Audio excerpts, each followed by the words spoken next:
আমি আমার ব্যবসার জন্য যা ইচ্ছে করব আর আমার সমাজের প্রতি কোনো রেসপন্সিবিলিটি থাকবে না, এটা তো হতে পারে না। এই দায়িত্বটা কিন্তু সবার, শুধু যে বিল্ডিং স্যাংশন করলো তার, বা যখন অন্যায় হলে এত বড় ঘটনা হয়ে গেলো তারপর নজরে আসে। ন্যাচারালি আমাদেরও তো সব ডিপার্টমেন্টেরই কথা বলছি, আমাদের তো একটা স্টাফের একটা সংচলন আছে, স্টাফ।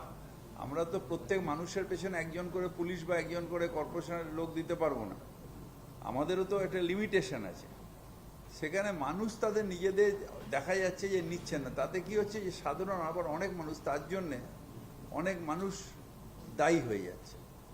আমরা আজকেই একটা নোটিফিকেশন বার করে দিয়েছি যে ছাদ মানে কমন এরিয়া, ছাদে কেউ বিক্রিও করতে পারবে না।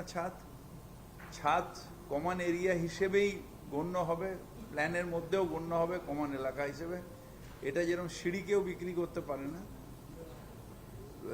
নিচের ওপেন স্পেস কেউ বিক্রি করতে পারে না, সেরকম ছাদও কেউ কোনোদিন বিক্রি করতে পারবে না, এনক্রোচ করতে পারবে না। যে কোনো ফ্রি স্পেস অর্থাৎ সিঁড়ি, উঠোন বা ছাদ, এটা কোনো নির্দিষ্ট ব্যক্তির দখলে যেতে পারে না।